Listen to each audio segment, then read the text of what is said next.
Lunch करने से पहले हो सकता है किसी ने उसे खोला हो। ये मैं नहीं बता सकता। लंच कौन लेकर आया था?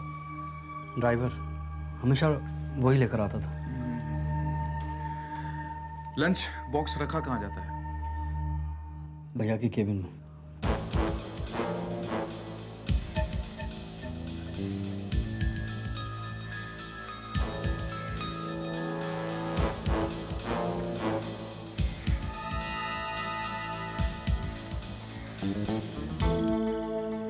लंच की तैयारी में तुम भी मदद करती थी ना?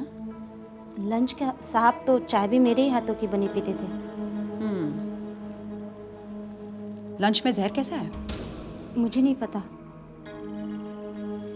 ताज्जुब की बात यह है निशा कि अनूप के टिफिन बॉक्स में भी वही खाना था, तो फिर अजय ने ही वो जहर वाला खाना कैसे खाया?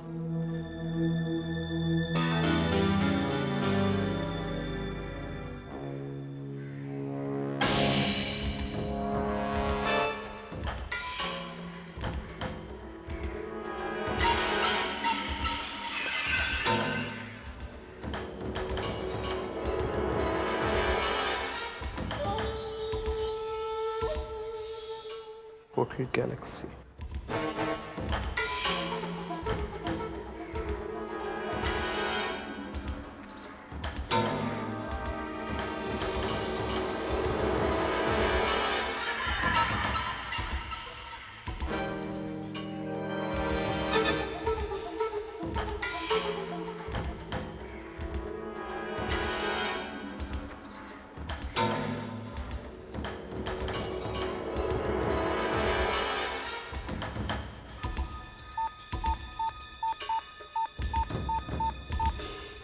हाँ बोलो विजय।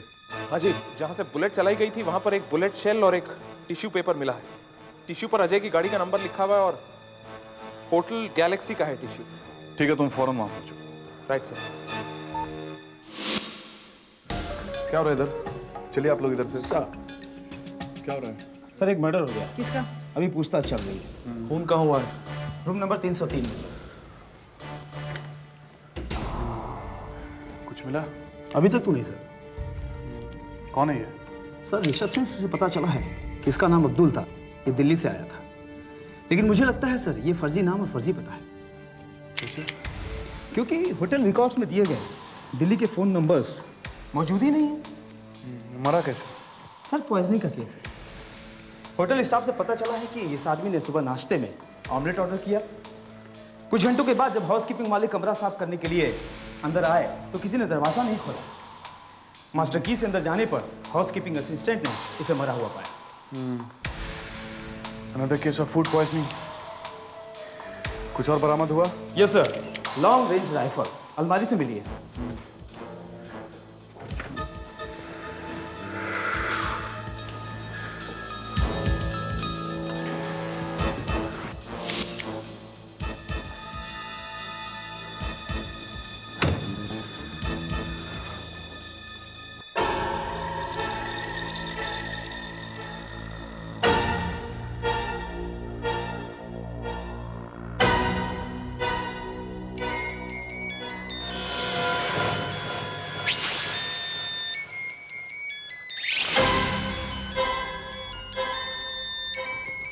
I got the clue.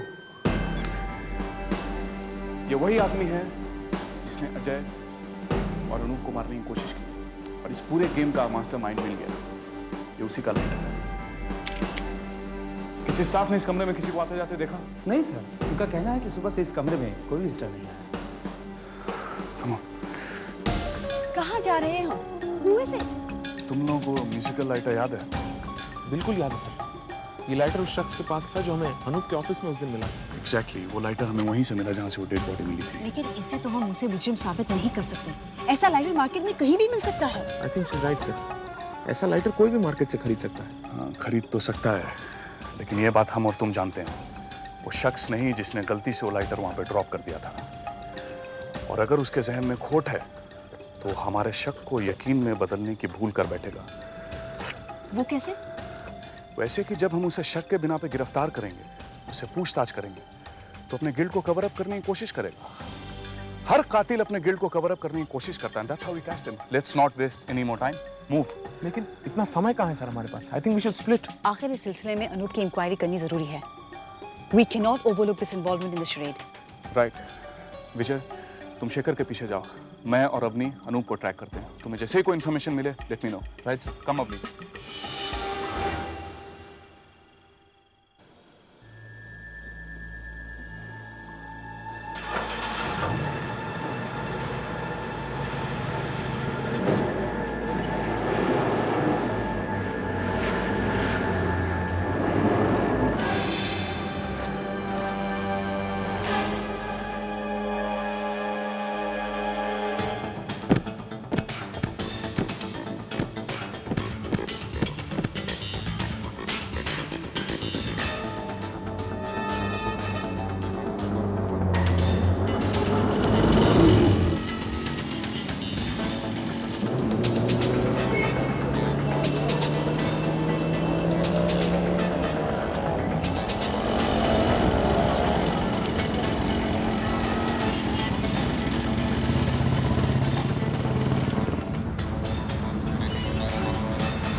जाओ।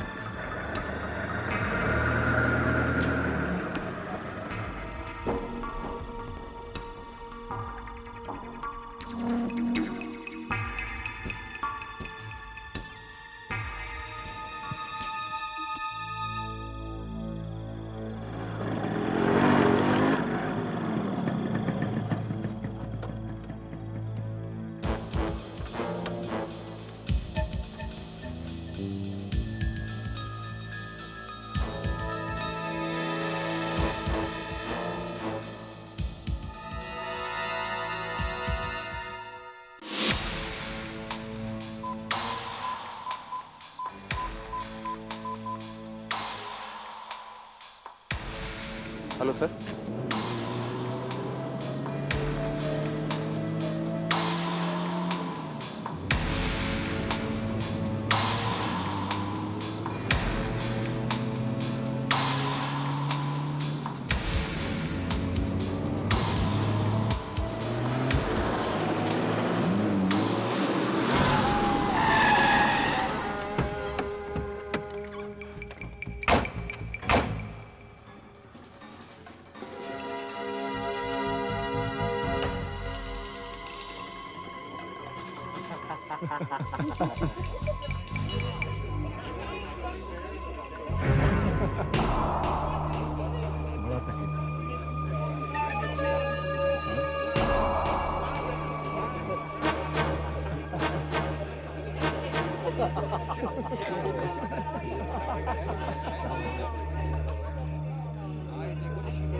वाकई रास्ते से कांटों को साफ करने में बहुत परेशानी उठानी पड़ी।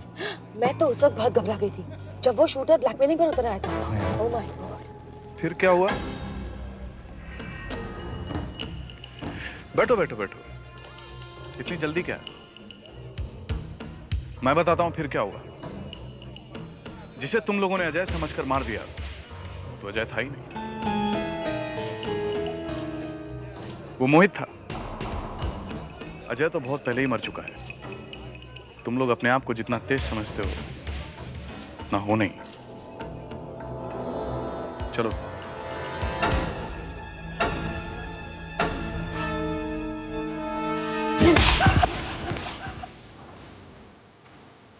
आज तक तो यही सुना था कि सौतेले भाई एक दूसरे की जान के दुश्मन होते हैं, लेकिन यहां तो अपने ही भाई ने काम कर दिया। और इसे देखिए, भारतीय नारी, पत्नी के नाम पर कलंक। क्यों किया तुमने? मैं बताता हूं क्यों किया इसने ऐसा। हवस। इसकी नजर न सिर्फ अपने भाई की दौलत पर थी, बल्कि उसकी बीवी पर भी थी। बस हमें और शर्मिंदा मत कीजिए। हमारे बीच में ऐसा कोई नाजायज संबंध नहीं है। हाँ, ये सच जरूर है कि मैं और निशा कॉलेज के ज़माने में एक दूसरे को प्यार ज़रूर करते थे, लेकिन फिर हालात ने ऐसा मोड़ लिया कि निशा की शादी भैया से हो गई। मैंने भी हालात से समझौता कर लिया। अजय को अपने पति के रूप में स्वीकार कर लिया। मैं भी एक नई जिंदगी शुरू करना चाहती थी, एक पतिव्रता पत्नी की तरह। लेकिन अजय एक बददिमाग, बदचलन, बदतमीज किस्म का इंसान भी नहीं कह सकती, एक जानवर था, एक दरिंदा। उसने मेरी जिंदगी नर्क बना दी थी। तंग आ चुकी थी मैं। भैया मेरे साथ भी सौतेले भाई से भी ज्यादा बदतर व्यवहार करते थे।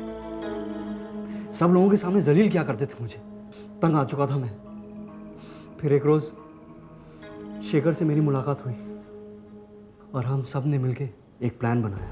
देखो शेखर, ये बात जरूर है कि हम दोनों भैया से परेशान हैं, लेकिन इसका ये मतलब नहीं कि हम उनका कत्ल कर दें। हाँ, देखो ये बहुत बुरा होगा। Please, I don't think it's right. ओफो, कत्ल तुम दोनों को नहीं करना है और ना ही मैं करूंगा। हम एक कॉन्ट्रैक्ट किलर हायर करेंगे, सारा काम वो करेगा, किसी को कोई शक नहीं होगा। हाँ, लेकिन जब पुलिस छानबीन करेगी तब क्या होगा? तब हम क्या करेंगे? हाँ देखो, पुलिस का शक हम पर नहीं जाएगा और ना ही ये बात हम तक पहुंचेगी, क्योंकि आजकल अजय और मोहित के बीच में ठनी हुई है। सारा शक मोहित पर जाएगा। लेकिन हमें जो भी करना होगा बड़ी सावधानी के साथ करना होगा। तुम उसकी फिक्र बिल्कुल मत करो। तुम सिर्फ अजय और मोहित के बीच में जो बातें होती हैं उस पर नजर रखो, बस। बाकी का काम मेरा, ठीक है? एक मिनट। हम दोनों तो अजय से परेशान हैं, इसलिए हम ये कर भी जाए। लेकिन तुम्हें क्या प्रॉब्लम है? तुम इतना बड़ा रिस्क लेने के लिए क्यों तैयार हो? तुम दोनों से इतना परेशान हो ना, उससे कहीं ज्यादा मैं परेशान हूं। बिजनेस में हर कदम पर मुझे मात देता रहता है वो। उसकी वजह से मेरा करोड़ों का नुकसान हुआ है, लेकिन मैं अब और बर्दाश्त नहीं करूंगा। अजय को मारने के बाद तुम और मैं अजय के बिजनेस में 50% के पार्टनर होंगे और उसके बाद हम लोग ऐश ऐश करेंगे। क्यों?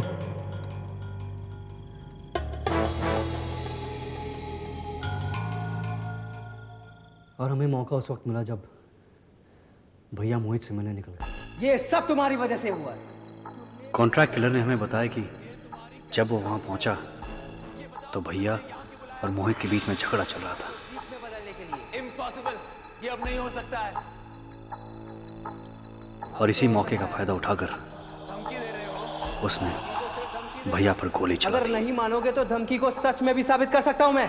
अच्छा, कोशिश करके तो देख लो।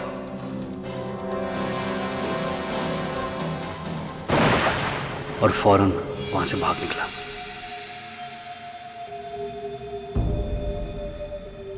प्लानिंग तो बिल्कुल हमारी सही थी, लेकिन एक्सीडेंट और प्लास्टिक सर्जरी ने जब मोहित को अजय बना दिया तो हम धोखा खा गए। जब हमें दूसरी बार उसे मारने का मौका मिला तो हमने उसके खाने में जहर मिला दिया। और इस तरह तुम लोग अपने प्लान में कामयाब हो गए। सिर्फ उस कॉन्ट्रैक्ट किलर को मार के तुम लोगों ने अपनी कब्र खुद खोद ली। मजबूरी थी मेरी, उसने मुझे ब्लैकमेल करना शुरू कर दिया था।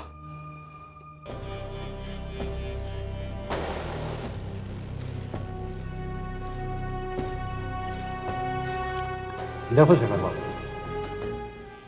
मैंने आपके लिए बहुत बड़ा रिस्क लिया है।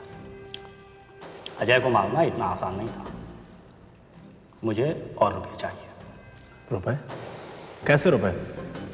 जितना मैंने तुमसे वादा किया था उतना मैं तुम्हें दे चुका हूं। आजकल वादे निभाता कौन है शेखर बाबू? और फिर कल तक मैं अजय के बारे में जानता ही क्या था, और आज सब कुछ जानता हूं। करोड़ों की मुर्गी था, आपको करोड़ों का फायदा और मुझे बस 1 लाख। मुझे 10 लाख और चाहिए बस।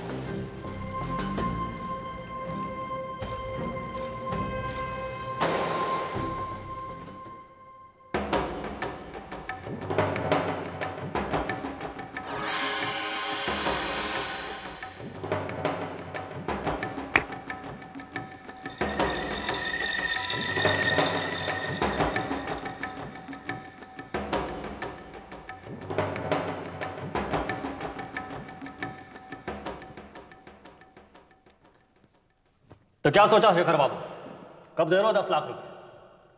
ठीक है, कल सुबह कर ले जाना।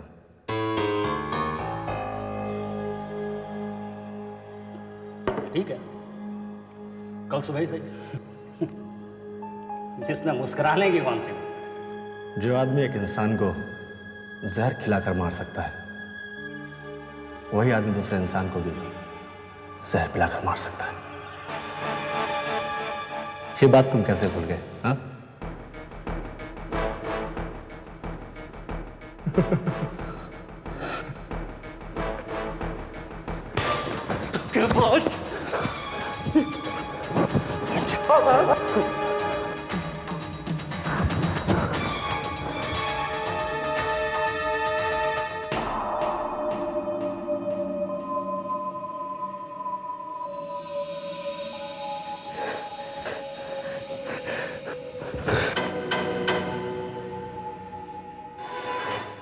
हम तो अपनी मंजिल तक पहुंच गए थे, लेकिन एक मामूली लेटर ने हमारा पर्दाफाश कर दिया।